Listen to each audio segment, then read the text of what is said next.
Cool. Last time we talked about RISC-V Sequential Processor implementation, capable of supporting arithmetic logic, load store, and branch equal instructions.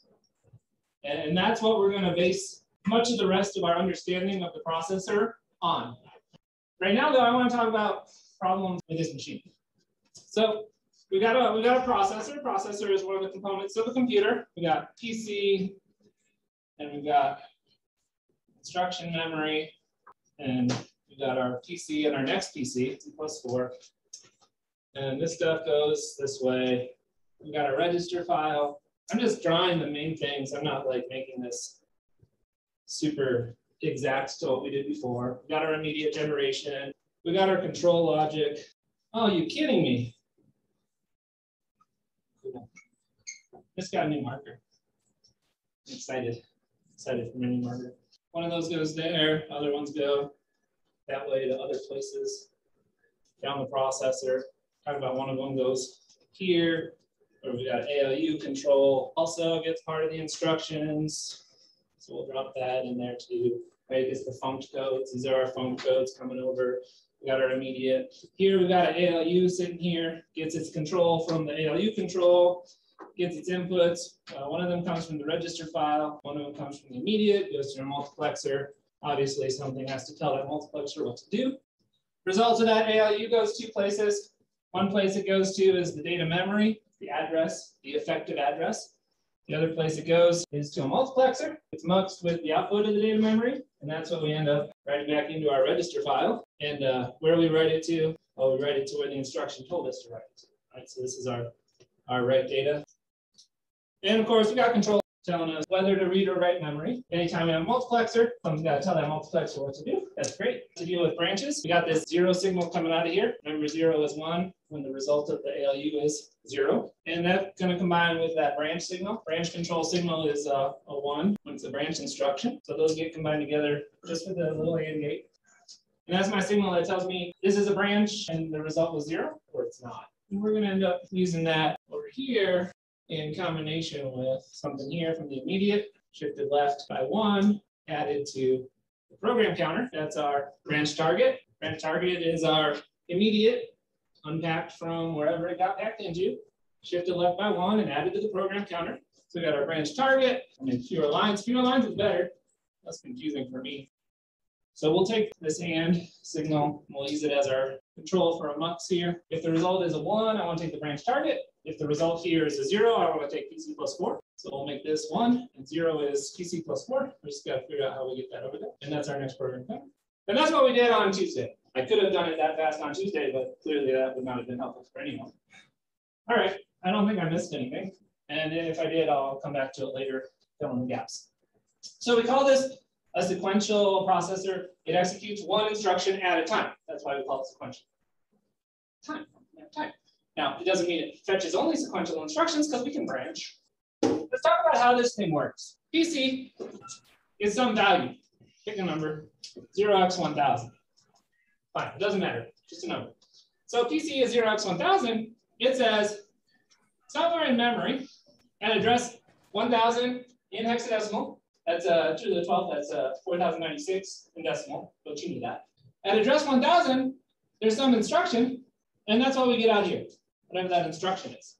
Now you look at a program, you can actually disassemble the program, and you can see what's at address 4096. You look in your disassembled program, and you got addresses somewhere down here, 0x1000, and that's some hexadecimal number, really some binary number. That binary, 32 bits of binary, that's your instruction. Encoded as an instruction should be encoded based on whatever the assembly source code was. Or high-level source code goes through a compiler, gets assembled, linked into a program. That program gets loaded into memory by something magical. It's part of the operating system, so we'll learn about it later. So whatever that instruction is, for the sake of argument, let's pretend that that instruction is the encoding of add x2, x1, x0. This add here, that's going to be reflected in the opcode and the func3. But there's some opcode for add, some func3 for add. There might even be a func7 for add. I don't remember off the top of my head. I think there is though.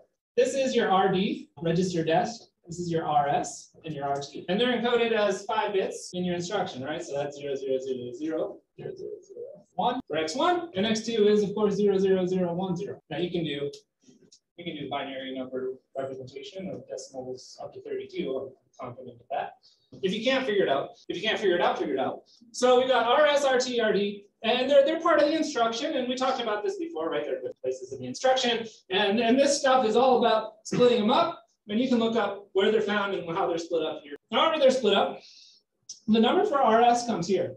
Right? On these 5 wires, 4 of them are a signal low, and 1 of them is a signal high. Logic low, logic high. It's really about carrying less electricity and more electricity.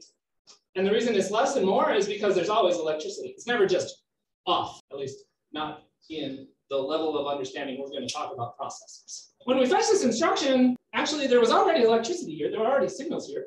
But we're going to override them because we're actually generating new signals from their sources, right? So we stop transmitting one thing and we start transmitting something else. And that's how we're changing what the processor is doing. We'll come back to that once we get through this, because we'll see what happens when you change. RT is here, 0, 0, 0, 0, 0. And the RD is going here. We don't know what this write data is yet. It's from the old instruction. We don't know what this is yet. It's old stuff. That's okay, because we're not going to write to the register file yet, because we're somewhere near the start of the clock tick. We're somewhere like here, let's say. And we're not gonna update anything until we get to here, to the falling edge. Whether we do it on falling edge or rising edge, I don't care, as long as we're consistent. And how long did we get here? Well, actually, that depends on how long it takes us to access these elements along our way. So let's make up some numbers. Let's suppose it takes 2 nanoseconds to read from a program counter. Let's suppose it takes 10 nanoseconds to read from the instruction memory. Let's say 3 nanoseconds to add 2 numbers together. At 5 nanoseconds, we actually have the value here of PC plus 4 on these wires at 5 nanoseconds before we've got the new instruction. They're racing ahead. In fact, we've got this, assuming this adder is also 3 nanoseconds. We've got the PC plus whatever used to be the sign extended immediate shift to the left being added here.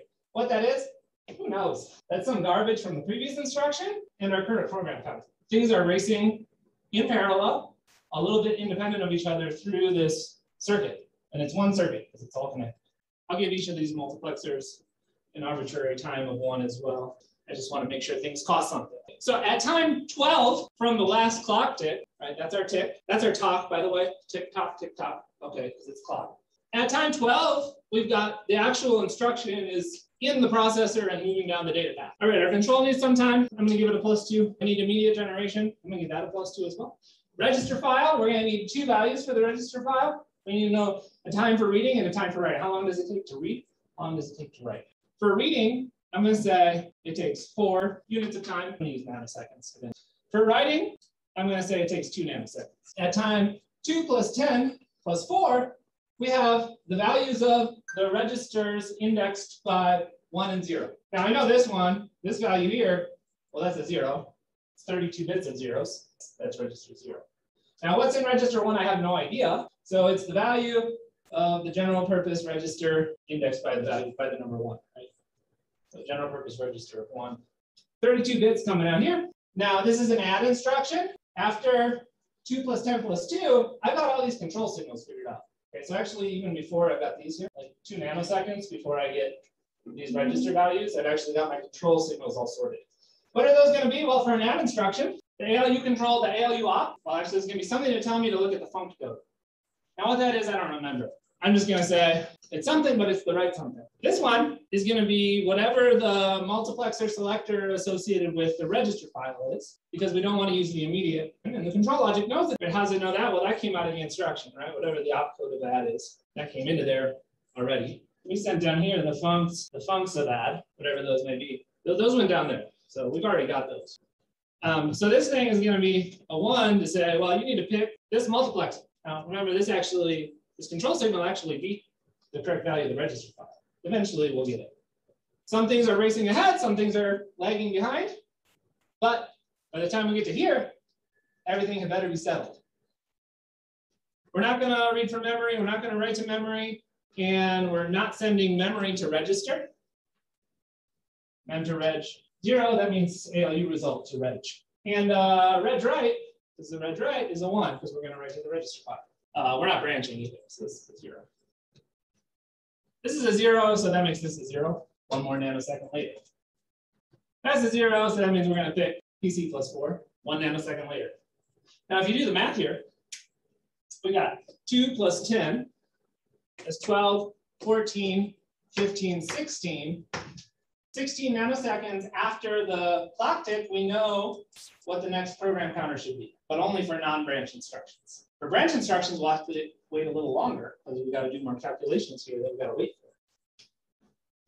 At the same time, 2 plus 10 plus 4, well, I guess that's 16. So 2 nanoseconds later, we've got our register values. Then we get our register values, our control signals are telling us what to do. And so this is going to be the value 0. I don't really care what's going up here because I'm not going to use it. The immediate value is shifted and added. It'll happen.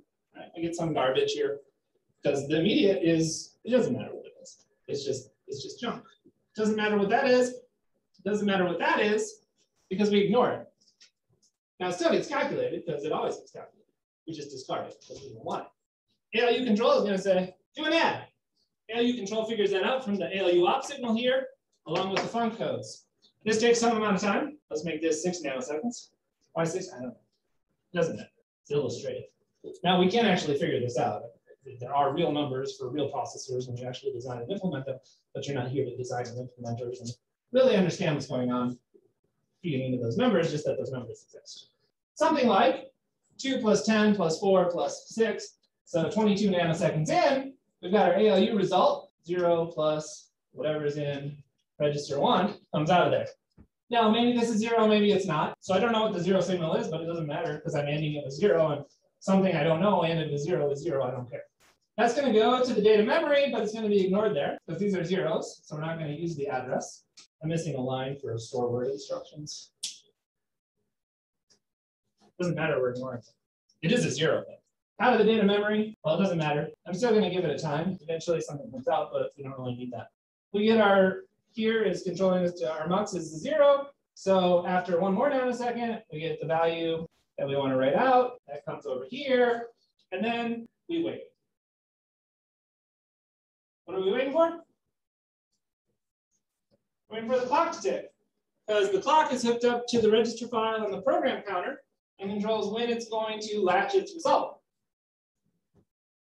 Okay, so the clock ticks.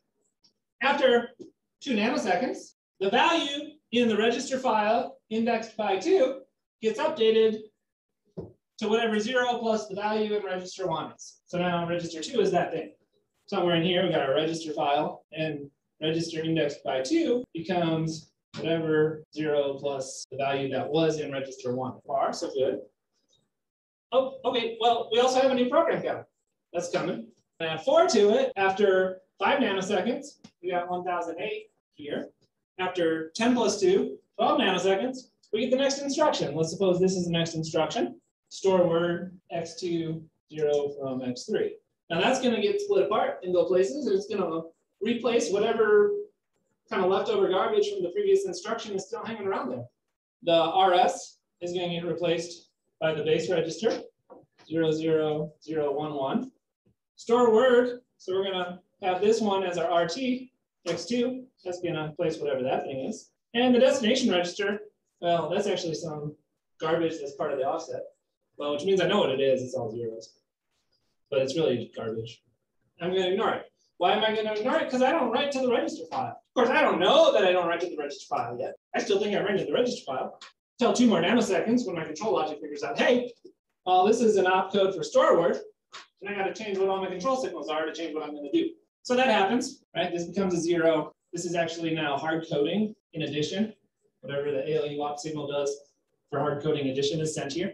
And that's because we don't have a func code in store word instructions. I hope that's right. Feels right. This time, we're going to take the immediate because that's what we want to add to the ALU. And we're still not reading from memory, but we are going to write to memory. It doesn't matter what this is, actually, what the mem to reg signal is, because I don't care.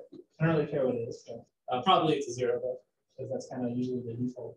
And branch is still a 0 because this is not a branch instruction. That's how the instruction is going to move down the data path, changing things as it goes at different speeds, moving through this process. Now, the time it takes to get from the change in the program counter through this circuit, we got to make sure that's long enough for the slowest instruction. Whatever instruction is going to take the longest time going through this thing, we got to give it enough time to finish. And I think I hinted before that that's going to be the load word instruction. Why? Because it's going to hit this, this, this, this, and this, and this, and need to be ready to write when the clock ticks. The longest critical path through this circuit. Critical path is the longest path. So the instruction with the longest critical path is the instruction that's going to determine the minimum clock cycle that I can accommodate. Whatever instruction takes the longest, I got to make sure my clock cycle is at least that big. Clock cycle is the inverse of frequency. So if the slowest instruction tells me the smallest clock cycle, it tells me the highest frequency. Smallest minimum clock cycle I can use is my maximum processor frequency. If my clock cycle is 10, 11, 17, 33 nanoseconds, if that's my minimum clock cycle, what is my maximum frequency? Well, it's the multiplicative inverse of the clock cycle. And we've done this before. 1 over 33 times 10 to the negative 9th. So that is 0.03, repeating, 0.030303 cycles per second. Well, that's gigahertz. I'm going to multiply that by 1,000. Why? Because I don't like 0.03. And I get 30 megahertz. And it's actually 30.30303, right? So 30 megahertz, that's my maximum clock frequency for my processor, where my minimum clock cycle time is 33 nanoseconds.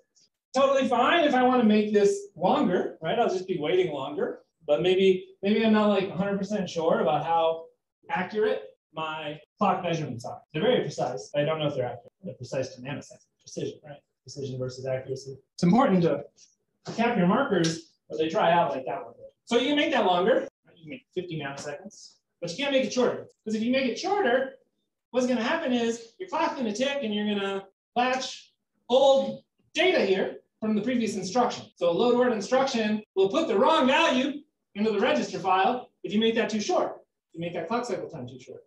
You didn't give it enough time to propagate through the circuit. Well, that's what overclocking is. Processor designers are a little bit pessimistic, and there's variation in the timing of these things based on the fabrication process. And so they set a safe frequency, and then there's some wiggle room. So you overclock your processor, you're increasing the frequency beyond the manufacturer's recommended range. Increasing the frequency means you're decreasing the clock cycle time. You might not be giving enough time for some instructions to get where they need to go. I hinted at this last time too. There's a lot that doesn't change at any given point in time. We're waiting here. We got our work done here, and now we're waiting for the rest of the processor. We spent a lot of time waiting. I worked in fast food. How many of you worked in fast food before? And most of you have at least had fast food before. In fast food restaurant, if I'm the only employee, I take your order, I have you pay me, I go and make it, I bag it up, and then I give it to you, and then I come back and take someone else's order. I get paid. Well, I don't get paid, right? Cash register gets paid. I make it, I bag it, I deliver it. You probably feel like, man, this is taking forever. How do we make that faster? More people, we hire more people. Now, when we hire more people, do we both take orders at the same time? And then we both take the cash, and then we both go in the back and make it, and then we both bag it, and then we both deliver it? No, we don't. What do? We have different jobs, right? Right. So maybe I'm the front end, and someone else is the back end. I take the order, I get the money, and I tell the back end, here's the order. And what do I do while they're cooking it up? I take another order. What if that's too slow? Well, we hire more people. I take the order, I take the cash, someone else makes the food, someone else bags it up and delivers it. Well, if that's too slow, we hire more people. We got 5 people. I take the order, someone else takes the money. Well, I'm taking the order to the next person. Someone's making it, someone else is bagging, and someone else is delivering. Now, you've seen this in a fast food restaurant. This is what happens. When you start getting busy and you got enough people, someone's just taking orders. Usually they're handling the cash too. Someone else is cooking. And then usually we break that cooking part apart into more line jobs, right? We got a line of cooks. Someone's doing the buns, prepping the packaging. Someone else is actually cooking on the grill. Someone else is cooking the fryer. And so we're handling that middle part in parallel a little bit. And then the cooks normally put the food on the conveyor belt, and someone packages it up and often delivers it. Usually it's the supervisor. Came up from the back, doing whatever supervisors do in that back room. You know what I'm talking about if you work in a restaurant. And delivers it to the customer and says, have a great day. You know, that's why they do it, because you're happy when you get the food and the drinks. That concept, by the way, it allows people to specialize. I was really, really good at handling the cash, but like I really didn't like doing the grill that much. I just didn't like it. I can do it, I just didn't want to do it. I could also speak English and Spanish and a little bit of ASL, enough to get by in a front-end fast food restaurant. It's important to be a little bit bilingual working in fast food. We specialize, right? And those guys, man, those guys and gals, cooking in the back, well, they can go fast. And then, of course, the supervisor packaging the food that day. Any of you been a supervisor in a fast food restaurant, you've done it. I apologize for insulting you, but it's just fact of life. You know what that's called? When we arrange work units in a line and we specialize, and it gives us a faster ability to produce and assemble goods. There we go. I put enough keywords out there. That's an assembly line, also known as a pipeline. It's a pipeline of products, right? We're fulfilling something in a pipeline. That's our key insight to how we're going to make this thing faster. There's a whole lot of wasted space, whole lot of wasted time here. So we're going to figure out how to make all of these units working all the time, because they can. We just got to make them do it. So we're going to make this into a pipeline. The important thing about a pipeline is that each of those stages takes about the same amount of time. That way, we can fill our pipeline at the same rate we empty it. In a processor design, we're going to have to make it exactly the same amount of time, because our pipeline's going to advance from one stage to the next based on a clock, and we're all going to be clocked the same. Although we don't have to be, it is the simplest way to do it. The way we're going to approach this is we're going to take the big main elements of our data path of our processor, and we're going to cut our processor up into pieces, dividing the chunks that take roughly similar amounts of time. So we're going to put a line here. We're going to put a line here-ish. We're going to put a line here. We're going to put a line here. So we carved our data path and our control into 5 chunks that each contain a main component. Now this last chunk, the main component is just writing to the register file. We'll come back to why we did that. I've hinted at that before too. Kind of messy here, but you just have to deal with the mess. We've carved up our processor into some different pieces, and we're going to name each of those pieces, right? Just like you got the cashier, grill, and you got the supervisor. We're going to give names to our jobs, to our different stations. This part, we're going to give it a name. We're going to call it instruction fetch, because that's what we're doing. We're fetching an instruction. Or IF, instruction fetch. Sometimes it's called fetch. Now this, we're doing 2 things here. We're reading the register file and we're decoding the instruction. We're actually going to call this instruction decode, ID, instruction decode, or the decode stage of the pipeline. Fetch, decode. Guess what this is? Execute. We're going to call it execute. It's going to be shorthanded to EX. Decode, execute. We're going to call this one memory because we're accessing memory. That's clever. Memory stage. And then this last one, we call that one write back. WB, not Warner Brothers. Write back. This is where we write our result back to the register file. WB on the bottom there. So we got names for our different pipeline stages. What happens now is my PC changes. Let's say that takes 2 nanoseconds to happen. After 3 nanoseconds, I know what PC+4 is. After 10 nanoseconds, I know the instruction. I got my instruction here after 12 nanoseconds. Now the thing is, I can't go down this way because I gotta wait. I gotta wait for the next stage to finish what it was doing before I give it more work. So it works the same way in a restaurant. Although I, as a cashier, can pile up the work for the grill, they actually have a queue they work off of, right? A list of things they gotta make. I gotta wait till they're gonna be ready. How do I know when they're ready? Well, when the clock ticks. Well, how do I wait until the clock ticks? Well, I need a sequential logic here to make me wait.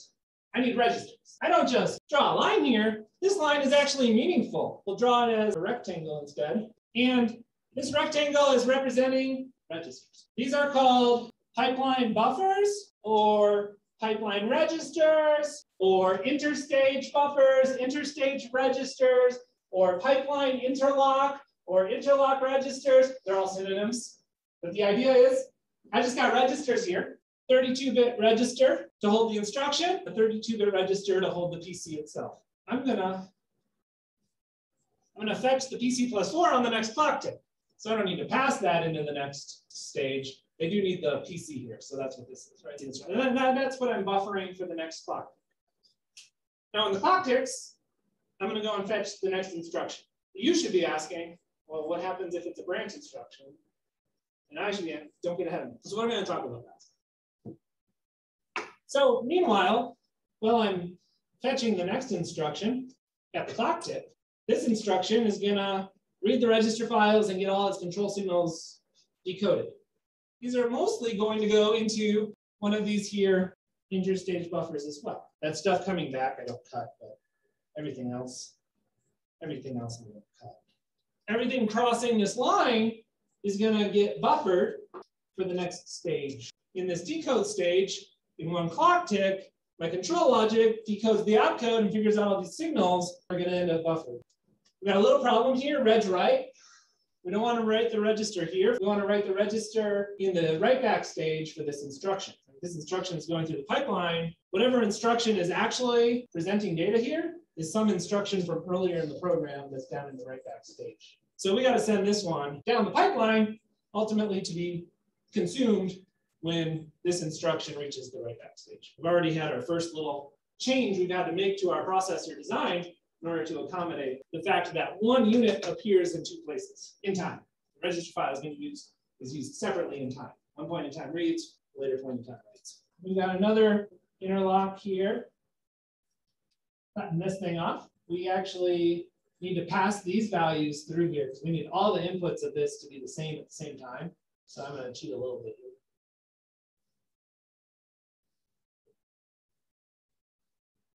We'll deal with this branch stuff later because branch is going to be complicated. 5 minutes or so. We'll draw the last interlock.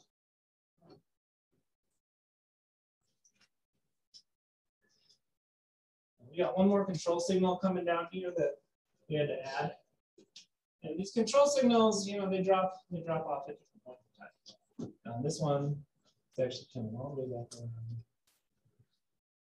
to go in there. Now I put it at the bottom. Each stage takes a different amount of time. Just like each instruction takes a different amount of time, there's different units in each stage. And the length of the stage is the critical path through the circuits of that stage.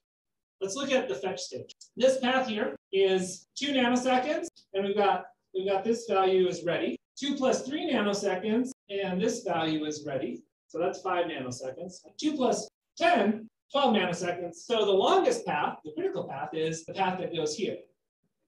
It takes 12 nanoseconds. So the length of the fetch stage is 12 nanoseconds. Okay, this path is 2 nanoseconds. At the same time that the control logic is happening, we're reading the register file. They're happening in parallel at exactly the same time, subject to the wire's transmission latency being negligible. This takes 2 nanoseconds until we got all these signals sorted out. This takes 4 nanoseconds, so we're waiting for that. The immediate generation also takes 2 nanoseconds. So we've got the immediate and we've got all our control signals figured out after 2 nanoseconds. After 2 plus 1 nanoseconds, so 3 nanoseconds, we've got our branch target shifted left by 1. Whether or not we use it, we have it. Which we've already figured out is going to be a little bit funky. After 4, we've got the value of this general purpose register. After 4 plus 1, or 5, we know for sure what this other input to the ALU will be. Either the value of this register or the immediate. Right? The immediate was 2 plus 1. This is 4 plus 1, so 5. Now, this control signal was already figured out while we were still reading the register file. That's why we ignore it when we figure out what's the cost to get to here. The cost to get to here is going through here.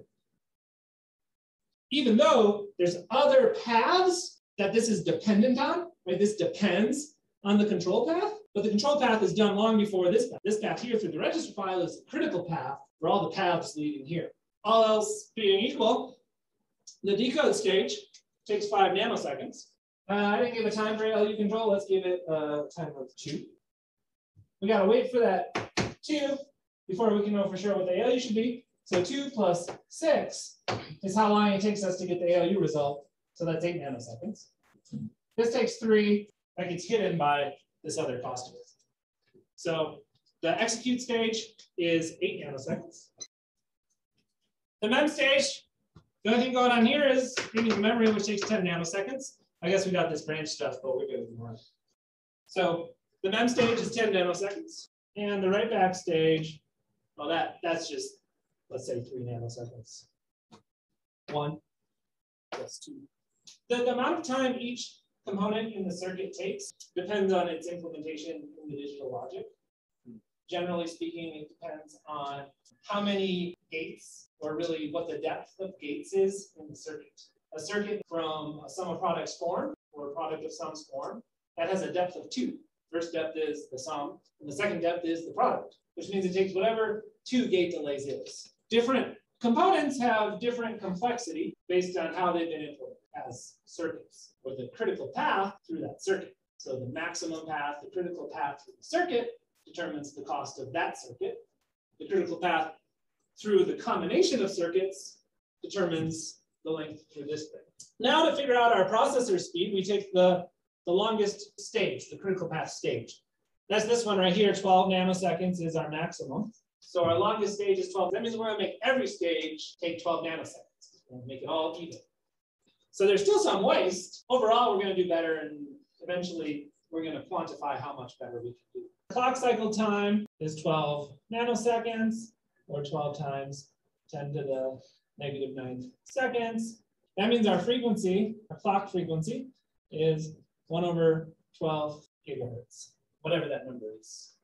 That, however, now is not the clock frequency for an entire instruction. It's just the clock's frequency for one stage. It takes 5 clock ticks for one instruction to finish. From fetch till we finish right back for one instruction, now takes us 12 times 5, or 60 nanoseconds. Whereas before, it took 33 nanoseconds.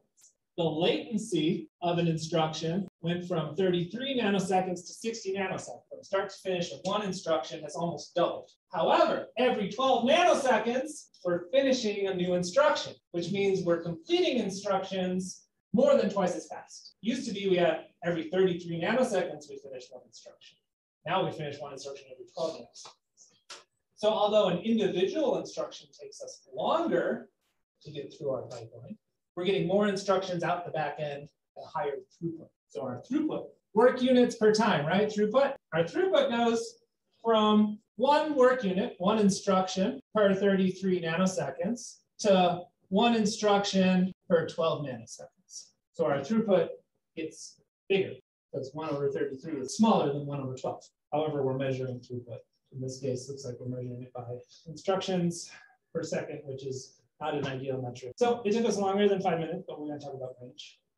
But before we talk about branch, you got any other questions about what we talked about? I mean, obviously, you're still percolating all this content. It's not knowledge yet. It's just content. I used to not have these classes recorded.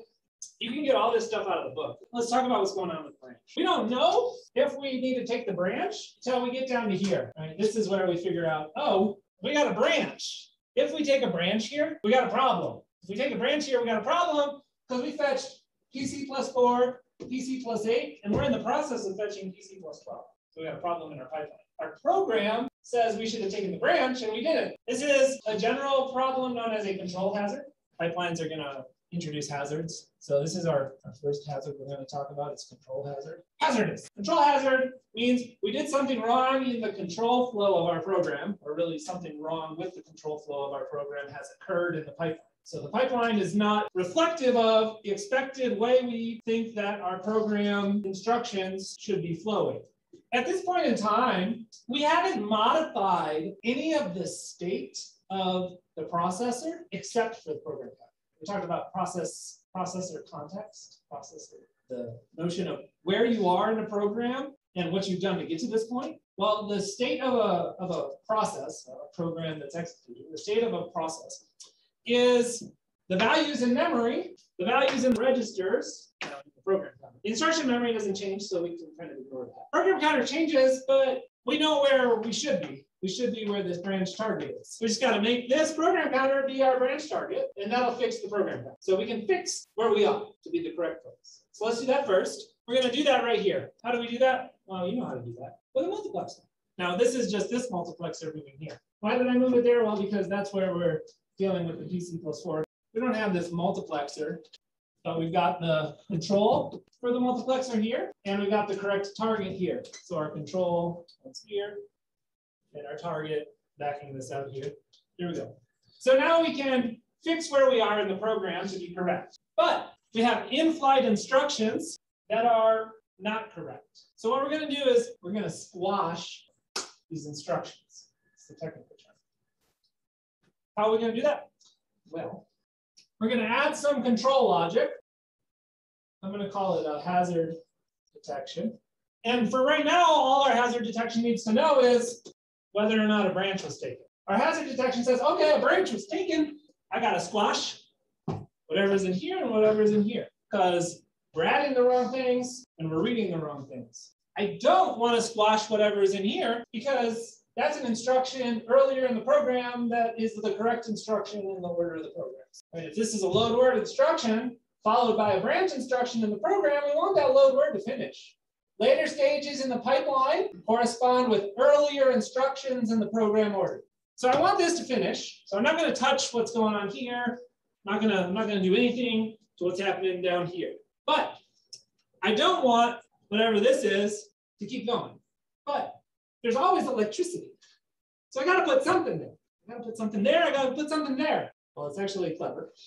What I'm going to do is I'm going to put what are called no-ops in the pipeline in place of these instructions. No-ops are instructions that have no side effect. How do I do that? Well, I take the control signals that are going to affect the state of the processor. And practically speaking, it actually doesn't really matter. I'll just take all the control signals for right now. And I just mux them and I add a 0 input for all of them. And I control that from my hazard detection logic. If it's a hazard, select the 0 control. If it's not a hazard, let whatever's controlled go, keep going. I do that here. I do that here.